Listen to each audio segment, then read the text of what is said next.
I'll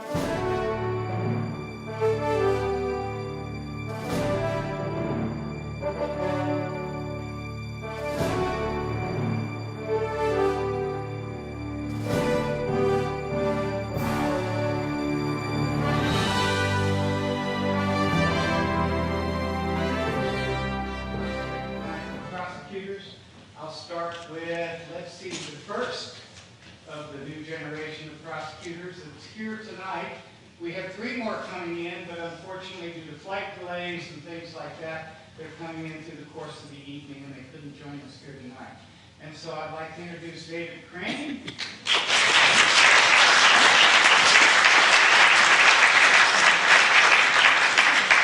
I'll get the order right here. I think Stephen Graff.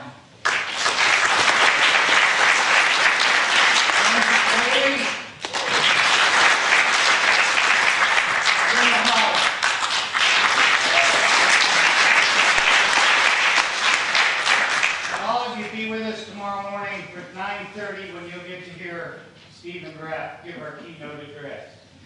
Okay, I'd also like to, again, over the course of the next 2 days, I will be very much recognizing our sponsors. Because, of course, as you know, the dialogues only take place because of our sponsors. And I'm not going to name them here tonight, but I do ask you to take a look at the back of your program, and you will see our sponsors on the back of your program. We will, of course, recognize them throughout the course of the dialogues. Sponsorship of the dialogues. But we couldn't be here tonight without those sponsors. And so please thank them as we go through the dialogues. I would like to move right into our program right now. We have a great program tonight, and we're a little behind schedule, and so you don't want to hear me, we want to get right into the program. And if you look, we have 2 activities tonight. We have the Joshua Heintz Award for Humanitarian Achievement, and a conversation with Zainab Bangura. And so I would like to invite, she's already back, but I'd like to invite up to the podium Molly White. And she will introduce our first event of the evening. You can read about Molly White in the program booklet that you've received. But Molly is a recent graduate of Syracuse University Law School, a student of David Crane. And so I invite Molly to lead us through our first event of the evening. All right, great. Hello, everyone. Good evening. This year there are a number of new faces, and I've been here for the past 4 years, so new is, I haven't seen a lot of you in the past 4 years. But we always have a rather distinguished guest list. And each year I keep coming back and I keep saying, this year will be the year that I pluck up the courage to talk to people. And this year, I think Jim picked up on that and said, Molly keeps volunteering and she just sits behind the desk, doesn't talk to anybody, so here's trial by fire.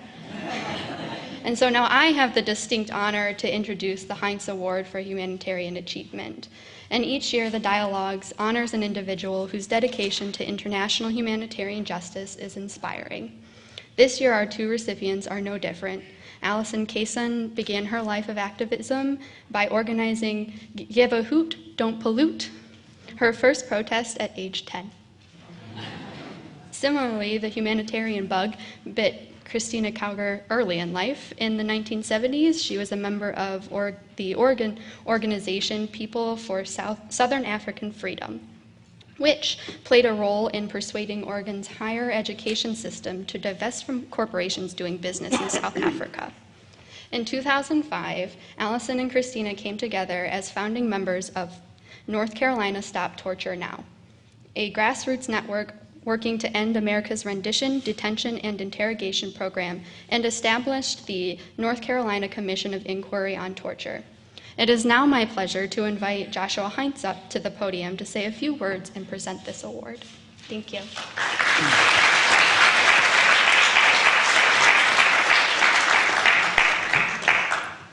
Good evening, and thank you for having me here. I go back a long time to, and I'm looking at the recipients, and I think back to when David first invited me to the International Humanitarian Dialogs, and that turned out to be the incentive after meeting Whitney Harris, Ben Ferenz, and Bill Kamey in particular, and others. I thought how unfortunate that they have contributed so long and nobody said thank you in a formal way. Perhaps along the way when they came back from Nuremberg they were recognized, but I thought if I could do something to just say thank you to them, so I approached David about creating an award to recognize people who have the courage to undertake very difficult things and accomplish them. So with that, we can go forward with the award ceremony. But thank you all again.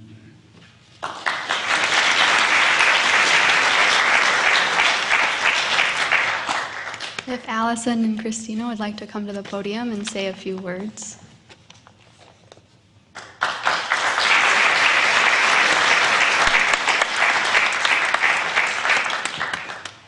Good evening. To you, the members of the International Humanitarian Law Dialogs, I thank you for choosing Christina and me for this wonderful award.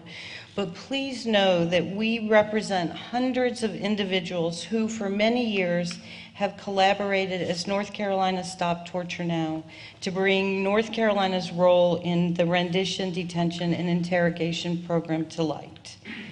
It is such an honor to be here with you, some of the world's most devoted truth seekers, justice warriors, and freedom fighters. And I am extremely humbled and excited that such an esteemed group of individuals is recognizing our work. For the last 13 years, what began as a small group of folks meeting monthly to discuss ways to expose North Carolina's role in torture has now turned into a network of individuals, including faith and civic groups, who have endorsed, participated in, and supported the work of North Carolina Stop Torture Now. Noteworthy is the group who started out around the table in 2005 are still the ones around the table today. So this honor is accepted on behalf of the many, many individuals mentioned above, but especially the core of North Carolina Stop Torture Now. And they are Peggy Mish, Joan Walsh, Jules Shanklin, Chuck Fager, Lyle Warwick, and Deborah Weissman. And of course, Christina Cowger, who without her leadership, vision, passion, and tenacity, we would not be here today. Thank you, Christina, for dedicating your passion and every second of free time to this important cause, and for helping me to see my role. You so deserve this honor. Congratulations. I want to end by thanking my family who has stood by me through this process of stepping out into my own community. My husband, Walt, who has supported me and literally followed me around to make sure I was safe from harm or arrest. And Travis, who was 15 when all this came to light and experienced pushback from friends and often faced random film crews in our living room when he came home from school. And my oldest son, Rob, who couldn't be here. Thank you, honey, for becoming an attorney, so I always have one on call. I literally could not have done this work without the constant support of my fellows, Walt, Rob, and Travis. Thank you for all the encouragement, the talking me off the ledge moments, and the reminding me how the work was more important than my discomfort. I think we all know that the work is not yet finished and that we must keep up the fight for justice for all. And so one last thank you to Joshua Heintz and the International Humanitarian Law Dialogs. You have given me a superpower cape with this award. I will no longer shake in my shoes and be fearful of the elected officials who ignore us. I look at it like we have the world's most badass chief prosecutors and humanitarian lawyers on our side. It's Arrow contractors who should be shaking in their shoes. Thank you.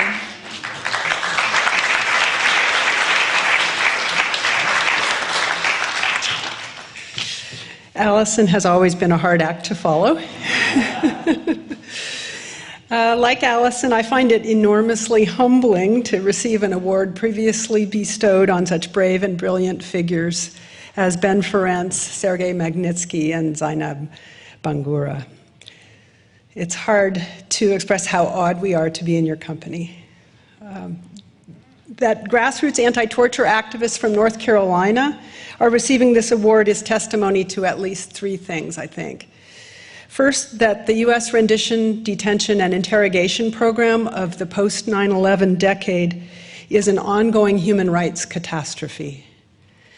It emerged as a centerpiece of the deeply misguided global war on terror and has joined the list of historic human rights abuses in the United States, right up there with the internment of Japanese Americans, lynching, and the genocide of Native Americans. The damage to human beings, to the rule of law, and to American public opinion is profound. The second thing I think is that the world cannot allow the post-World War II consensus against torture to disintegrate. As you well know, the U.S. historically led that consensus, but has now reversed course and is undermining it by its ongoing refusal to seek the accountability for its own torture program that international law requires. The third thing I believe is that grassroots organizing, as Allyson has said, is fundamental to progress on this issue, not just in North Carolina. U.S. officials keep prosecuting the unending and unwinnable war on terror and continue the policy of covering up the torture crimes within it because too many Americans have been willing to turn a blind eye. What we in North Carolina have tried to do is steadily increase the number of people from all walks of life, people of faith, military veterans, academics, neighbors of the airport in Johnston County, where Allyson lives, that hosts the torture taxis, who are willing to stand up and do something. In the course of these 12 years, we have learned that many people in North Carolina, which is a profoundly divided, politically divided state, are deeply ashamed that our nation has become one that tortures systematically and then pretends it can move on. The challenge has been to gather the force of that widespread shame, that feeling that we are better than that, and to shape it into something with political impact. After a decade, we were able to launch the North Carolina Commission of Inquiry on Torture, and that has taken things to a new level for us. For that, we are profoundly grateful to our commissioners, like David Crane, to our board, which includes Michael Struett, who is here, to our advisory board, and to the many endorsers, as Allyson mentioned, who are public officials, academics, clergy, and members of diverse political parties, and to the more than 1,200 individuals who have endorsed the NCCIT, the Commission of Inquiry on Torture, and sent messages to state officials that they should support it too, this first ever state-level, citizen-led public inquiry into the U.S. torture program. The NCCIT's report has been a year in the making, more than a year, and it will be released on September 27th. Our challenge will be to give it a loud voice, to get our fellow North Carolinians to read it and to act on it. We hope it will have an impact at the national and maybe even the international level. Again, we're grateful beyond words for the honor bestowed on this work, and we thank you for your attention to the problem of impunity for torture in the United States. May we collectively bring about accountability for the torture program's authors and overseers, and redress for its many victims and survivors, for our own sakes and for theirs. Thank you.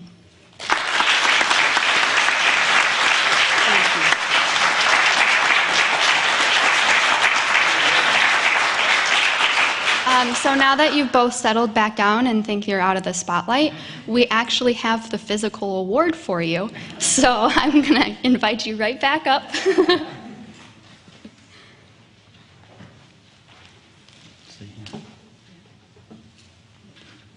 first we have some flowers for each of you. Thank you. Somebody is good enough to put each party's name on it, so I'll present this.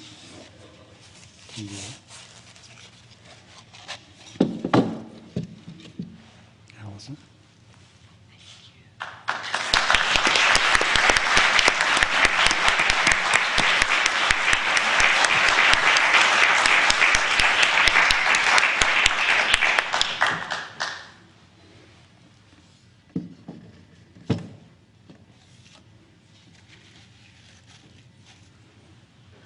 Christina.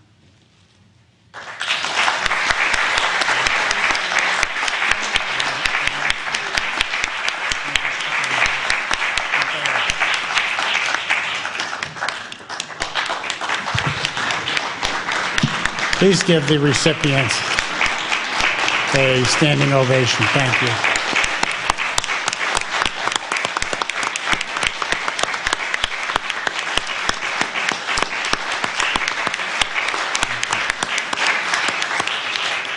Can we put it back in its pretty box Yes. so we don't drop it?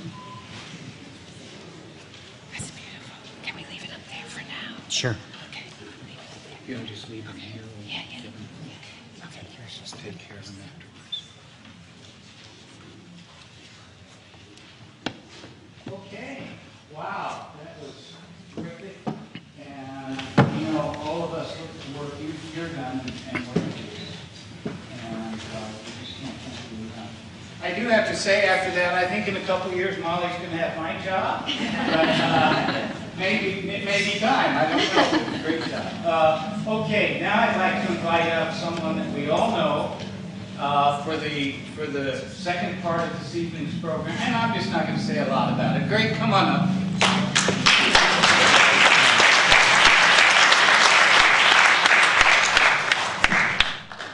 Zainab, if you want to come join me, that's a part of the program, you and me.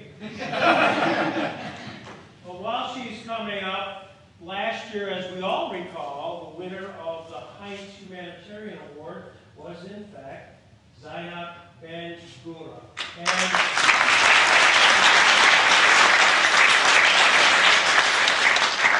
And we spent probably 6 months sending this out over and came back, because it said, addressee unknown. So we're just so delighted you came here today.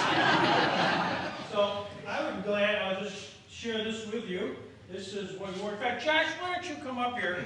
Let's kind of replicate what we're trying to do.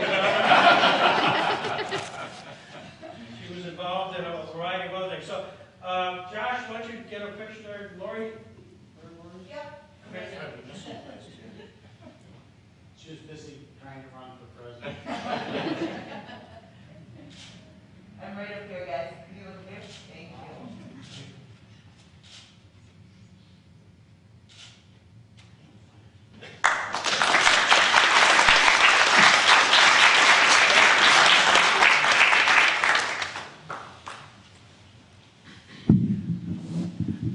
This is intimidating. A lady of your stature, I'm thrilled to be in your presence on so many grounds. And so I was asking questions today of some of your colleagues of what I should ask you or what they would want me to ask you that they could learn. So your good esteemed friend, Ambassador Rapp, I approached him. And he reminded me that, in fact, as the Undersecretary, United Nations Special Representative on Sexual Violence and Conflict, that in 2014 you were at a special conference in London. And you were the keynote speaker, and there was a guest there named Angelina Jolie, and he wanted me to ask what you thought of her. Now, that was his question.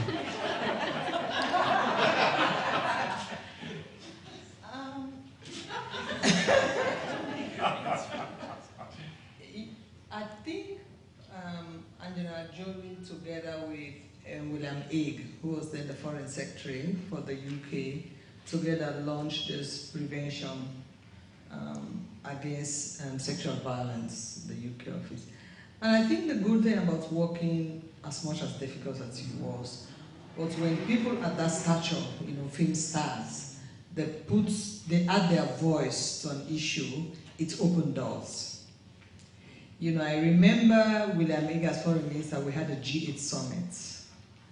And William Hague wanted the G8 agenda to include sexual violence and conflict. So he said, I need to bring these two women, Angelina Jolie, and of course, everybody comes. So all the foreign ministers of the G8 came. I was given the responsibility to sit next to the Russian foreign minister to make sure he keeps quiet. He doesn't criticize the agenda. So she brought a momentum. And I think those were years when we had about 150 countries that signed a declaration to commit themselves to fight against sexual violence in countries. It's not very easy. Right. You know, you have the Iraqi Prime Minister, all sorts of people, you know. So what we do whenever we want to visit a country where, you know, we know the head of state is very reluctant, you know, we take her along. so they opened the doors for us. So working with her, she was very, very committed. She was very committed until, you know, and she wanted to do something. She wanted to use her star power, you know, to bring people on the table, to get people to agree on things that they don't want to agree to. Because once Angela Jolie stands there and says, oh, yes, I'll agree. And you give them anything to sign, they will sign, they don't even bother to read. So we got a lot of signatures to commit. And that was very good, you know. Well, there's a very good YouTube piece of William Hague walking in with her. I'd never seen him walk so fast or so proudly. So you went from being a star in the insurance world to being what you became. How did that happen? What was there? Was there an aha moment? I think I grew up as an only child to my mom, very traditional, illiterate, never went to school. My father was a Muslim cleric, and I was very close to him, but as a Muslim cleric, he had to follow, I don't want to say the doctrine, the policy, and that is not to educate girls, girl child. I learned the Quran first, Arabic school, before I went to the English school. And at the age of 12, my father wanted me to leave school to get married. My mom said no. 12 years old. My mom said no. So my father threw us out, my mom and myself. So we went to the village. And my mom instilled in me that this is just a time. The only thing that can get us out of this situation is for you to have a good education. So she did everything she could to get me educated. It was a very difficult, and the last year in high school, she couldn't pay the fees anymore. I had a very lovely principal. She wrote to the government, as I was a senior prefect. I have this brilliant girl in school, but her mom couldn't pay her fees anymore. So the government paid my fees.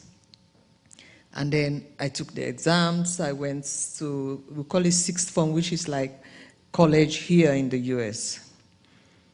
And it was very difficult because my mother had to sell everything she had. And she had to have the assistance of, well, I went to high school. She couldn't, to Form 6, 2 years. She couldn't afford the uniform. So somebody who went a year before me, left a year before me, gave me her old uniform. But she had instilled this thing in me that you have to get an education. It's the only thing that will take you out of this poverty we are. Then my mom died. When I finished university, I went to Nottingham University, and I came back home, and I lost my mom. And I had to go to the funeral. I had to track my father. We went to the funeral, and my father had to take charge. And this is a man who's left us for so long, but then the tradition demands that he has to be in charge of the funeral. I was not married then, but I was living with my husband. I've got a son. And they said, no, you can't. He can't do anything at your mother's funeral because you're not legally married. So I had to leave my mom's cups and actually go and get married. And then once we finished the wedding, traditional wedding, we came back and he took control. And I think that was very difficult for me to understand. How can I accept this? So I went to Freetown, the head of the UN. I spoke to a couple of people and they said, you talk to the UNDP.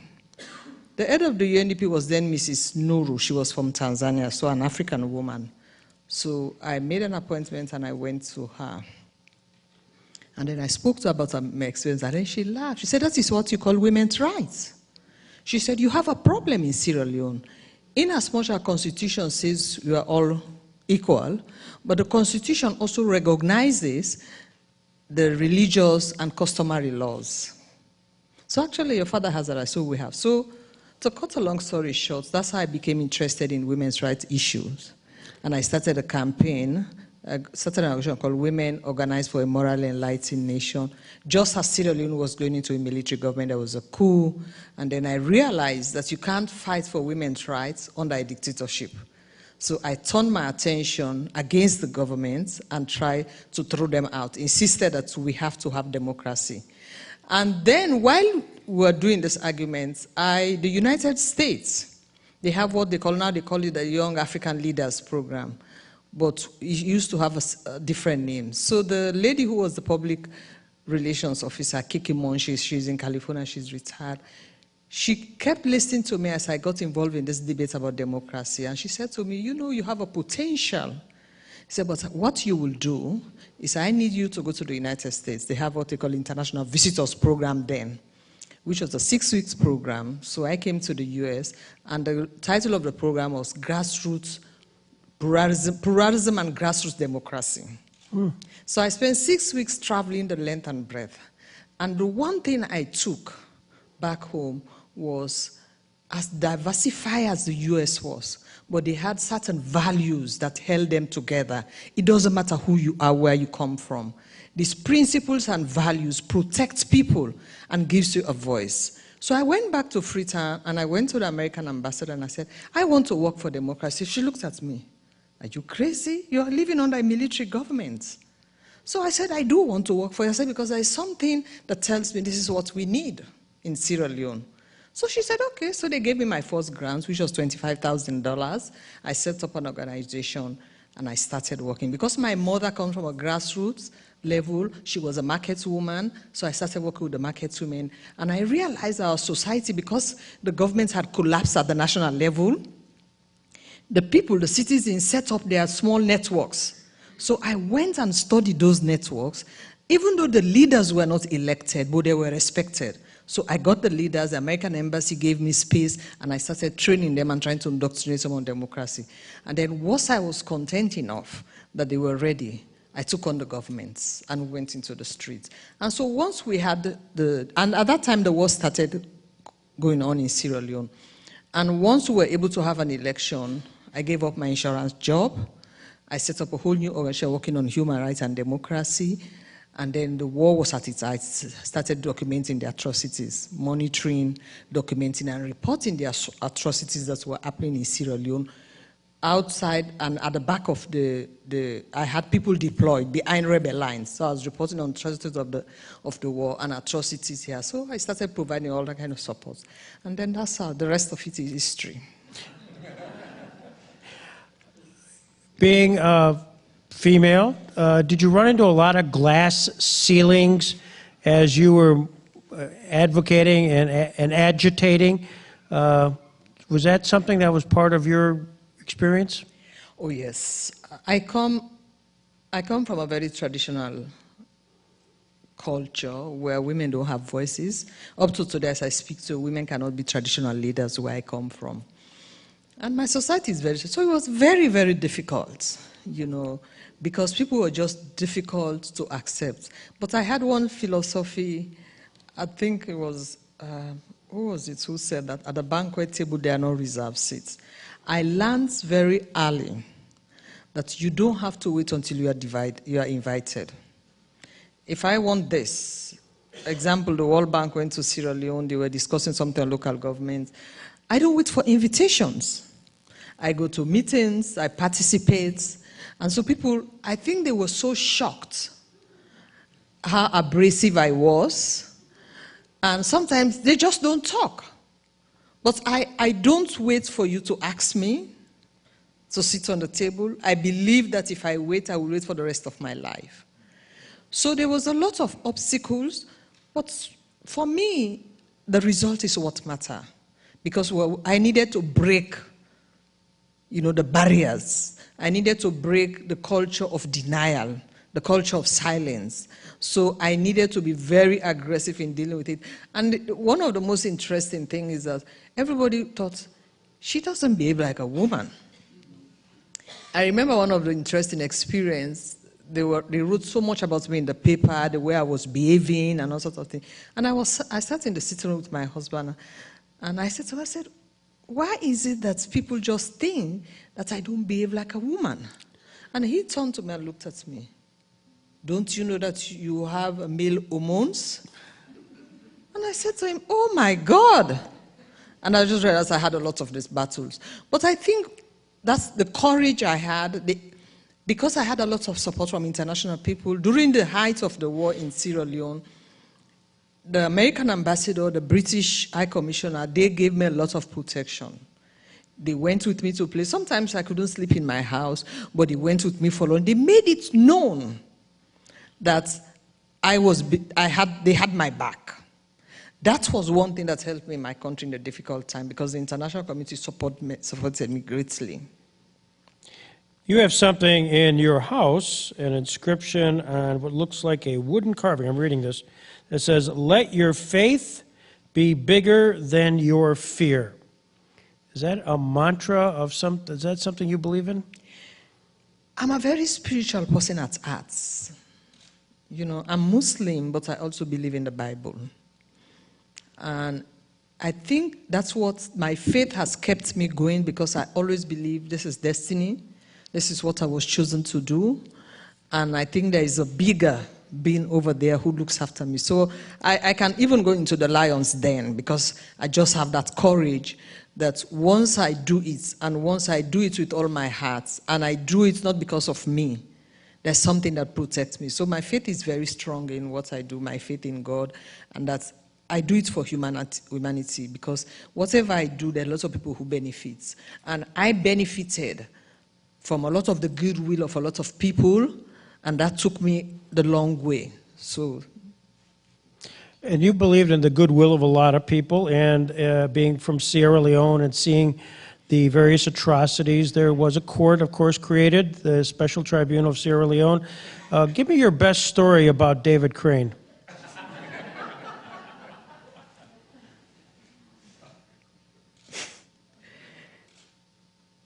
Setting up the special courts was not easy. From my experience now, the rule of law is the first victim of any conflict. And Sierra Leone, we had about almost 3 decades of military rule and dictatorship. And so the rule of law was completely destroyed. And so when they set up the special courts, I think it's so good that David, I didn't realize he actually he was a military person. Now I realize why he succeeded. Because he was marching like a military man, into Sierra Leone. Because the courts in Sierra Leone, the interesting thing about the court was he tried supporters of the government and tried rebel groups. And to get the governments to accept that they committed atrocities, even if they don't accept, but to get them to surrender their own people was one of the most difficult things. Mm-hmm. Fode Sanko was very unpopular, but Inga Norman was treated like a demigod, because people felt that without him we could not have actually had peace in Sierra Leone. So David doesn't take prisoners. I have to tell you. And so his relationship, he intimidated everybody, including my president at that time, because it was a straight line, he just moves on. And I think with all the prosecutors in Sierra Leone, we were very lucky to have David started with the special courts, and Steve and everybody followed up. But I remember my first time I met David, I told her I was fearless. I could do anything. But when I met David in his office, after they'd spoken to me that they want me to try to, because everybody was given evidence, was talking about this issue, forced marriage. And the judges were very confused. I was his bushwife. And they said, what is this? They knew that a crime had been committed, because when the girls were given the story of how they were treated, what happened to them, but they said, what is this? So everybody said to David, you have to talk to Zainab. You know, she's been documented. So she's the only person you can talk to who will give you a correct story and to tell you exactly what happened, the phenomenon, you know. And so they spoke to my brother David. And that was the first time I was frightened of somebody, I have to tell you, because he really intimidated me. I don't easily get intimidated. I can't imagine it. Exactly. But I was very impressed. And I think he was the one who gave me the courage that you can do this. And this is what we want, and we believe that you know exactly what it is and you can write the story. So he intimidated everybody, so I was not the only one. So when you talk to the police, I say, oh, that David Crane, my God, he's trouble. You know, he's trouble. Everybody was afraid of him in Sierra Leone when the special court. Because there's so much myth about the special court as if it's come to try the government. Because there was so much impunity. Nobody thought this was a crime. People did things because they didn't realize, you know, this was something that they could be punished for. They could be held accountable. So once the time came that the special court started operation, it was very difficult. But he was able to get the government to accept everything and actually to make the special court very independent, because I don't know whether they were aware. Before they came, there was this argument that the special court should be under the Supreme Court, you know, and because they wanted our judges to be part of it. But they said no, eventually they agreed, and they said the special court should be independent. And so David, as I said, all of the prosecutors in Sierra Leone did a fantastic job, because it was also an educational process for us. It restored a lot of confidence in the rule of law. It hired a lot of our local lawyers, you know, and they had a lot of interaction. They were not like isolated. They worked very closely with the civil society. They created an outreach, you know, office which worked very well and actually brought the people into the court for the people to feel that they owned the courts, and the court was actually working for the people of Sierra Leone.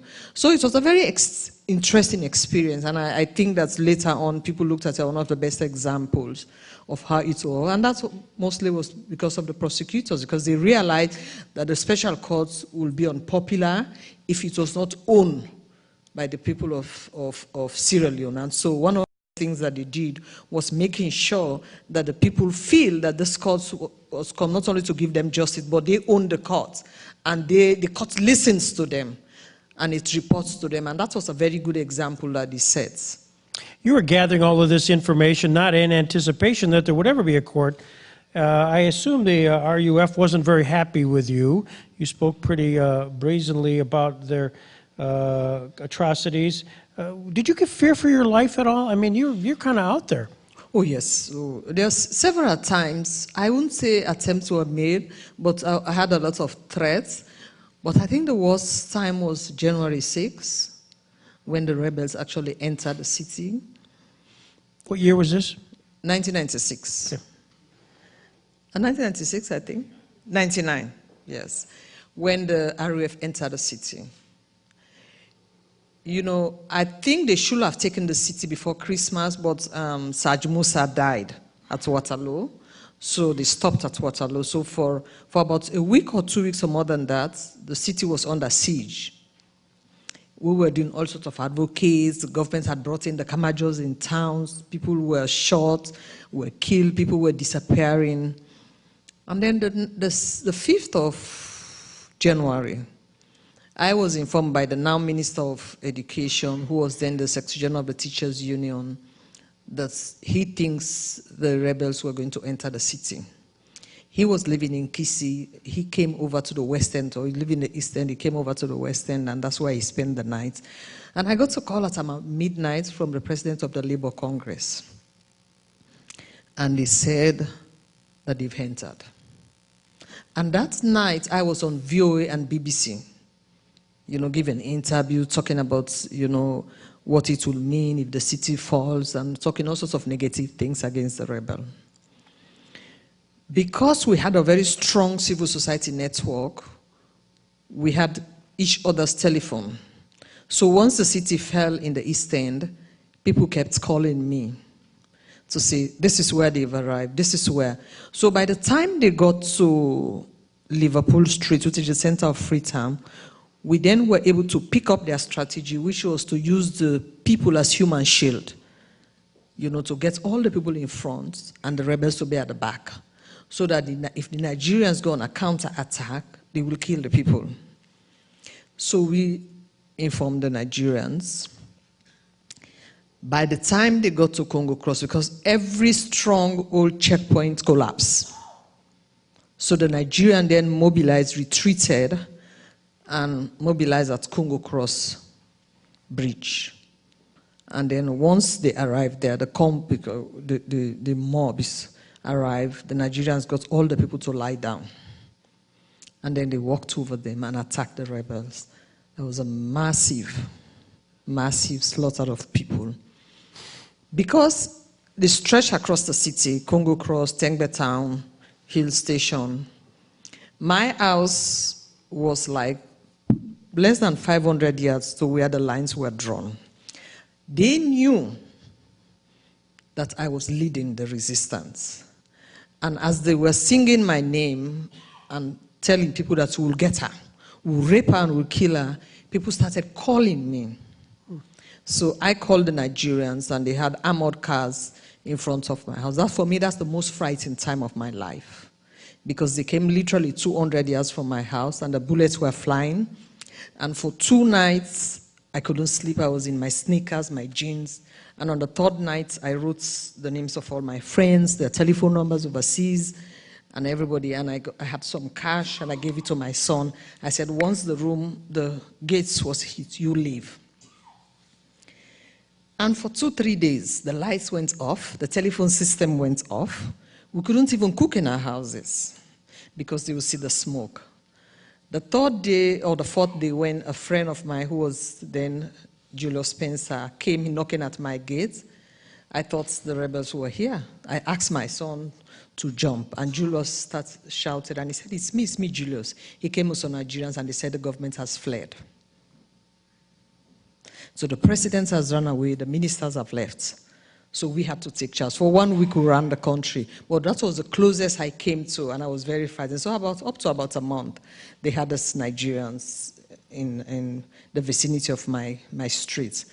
And we had to get out when they started pushing the Nigerians, and we had to collect the bodies, the dead bodies, the corpses. We had to bury them in mass graves.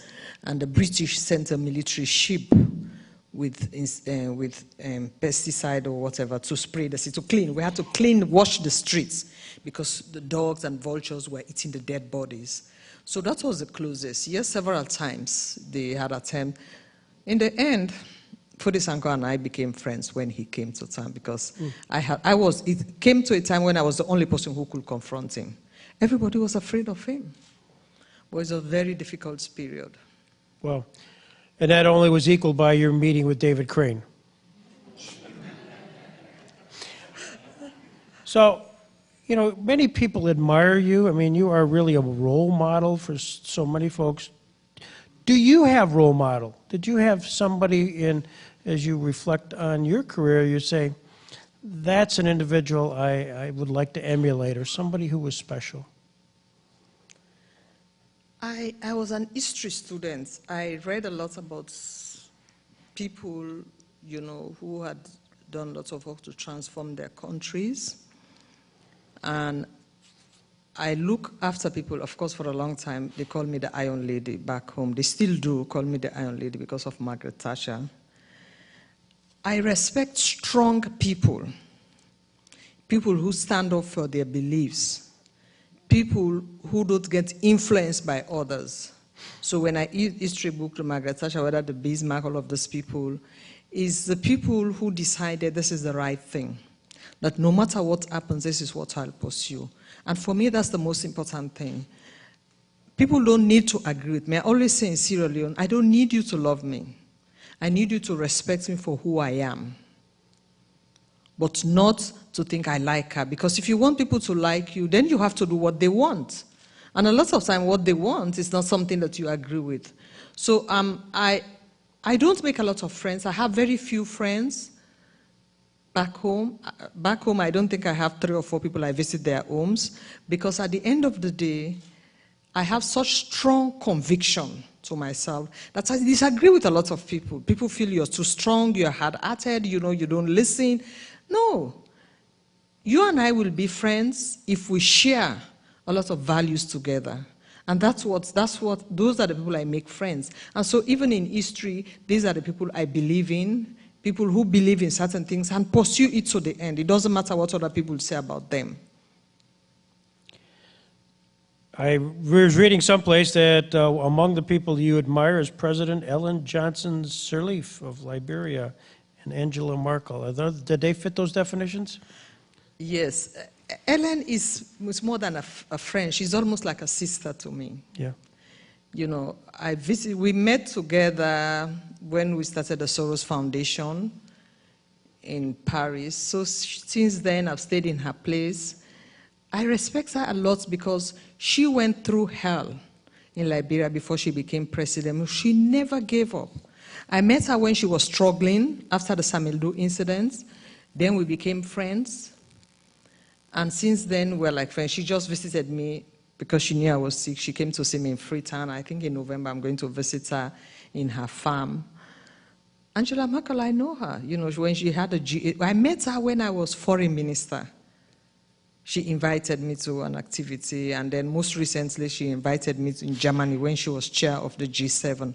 We went there. She's very strong. She doesn't bend, you know, as you yourself said. So I like her very much as a woman leader. You're a lover of jazz. My God, where did you get all these stories? You must have done your work. I've been working this for a month. Yeah. So who's your big jazz instrumentalist? Who's your hero? Kenny Rogers. Who's that? Kenny Rogers. Okay. So if we were really good, we'd be playing that right now. But yeah. Yeah, whenever I visit my dentist in New York, they always play me jazz music while he's working on my teeth so that I don't feel the pain. That's good. Well, that's good. So you get interviewed quite a bit. What's the question that you think these folks would be most interested in the answer to that I haven't asked? Well, you know, in the course of my work, I've met lots of people. And especially when you work on people who commit atrocities. And I remember the experiences with meeting some of these people, especially the armed groups and the governments, and how you engage them, how you get them. You remember when I met the South Sudan president, the foreign minister said, "You terrorize my president." He was stunned because he talks too much, and everybody had warned me that, you know, don't allow him to start talking, or else you'll not be able to engage him. So by the time I left, the foreign minister said to me, "Madam, you terrorize my president." You know, and I think that's an experience I had to learn. When you deal with a crazy person like Fode Sanko, you needed to be able to make sure you don't allow them to talk. Yeah, and when I met the FARC, oh my God, they can talk you under the table. They talk nonstop. When I met the FARC in Cuba. Sorry. So it's a very interesting experience working with all these different class of people, armed groups, heads of states. It's very challenging. What's been the most rewarding part of what you've accomplished? I mean, you continue to do so, but as you reflect today in 2018, you'd say, you know, I got this award here, and maybe one of the reasons I got that award was because of X. How would you fill in that? I think for me, my best achievement was working in the DRC. When I was interviewed for the job, the Secretary General said to me, "We've never got President Kabila to accept that his military people are committing atrocities." He said, "It's our biggest headache, the DRC, because they were having like 250,000 women were being raped so regularly." And I listened. That was the only country he complained to me. And when I got the job, I went to see him 3 months after that. He said almost the same thing to me. So I knew that the DRC was very close to his heart and he wanted something to be done. And I decided that if there's nothing, if I do not achieve anything, I think one of the first things I have to achieve is actually getting President Kabila to accept that atrocities were being committed in the DRC and by his military. So I worked very hard as an African whom I realized I have to use all the tactics I have. And I did my planning for like 6 months. And I went to the DRC for 2 weeks. And I said, I can't meet him at the beginning. If I do, he will deny. I need to travel in the country, meet the victims, meet other people, and actually learn a lot about the country within the country. So when I meet him, I can have very clear example. So the meeting was arranged, and it was very interesting because the SRSG had in Kinshasa had not seen Kabila for about a year. He just doesn't talk. So I went there, and I was normally in our position, the SRSG is your host. So he goes with you to all meetings. This one, he didn't want to go. I didn't have a problem. The deputy SRSG accompanied me in all my meetings. Once it was confirmed that I was going to meet Kabila the second week, the SRSG saw it as an opportunity to actually also meet Kabila. So I went to the meeting. I realized that So I went to him, and he gave me 30 minutes. I ended up with 1 hour, 30 minutes with him. So I said to him, I have not come to talk to you as a UN representative. I've come to talk to you as an African woman who has gone through conflict in my own country and witnessed it, and I had to deal with it. And I explained to him some of the experience on our countries, and we sat, and I spoke for like 20 minutes, and then he said to me, do you have time? So I said, of course, Mr. President, I'm at your disposal. For the first time, he spoke for 25 minutes. He knew everything that was happening in his country. He knew who were committing the atrocities. And he said, and then he told me that I couldn't do anything because I don't have the power. So at the end of the day, we had an agreement.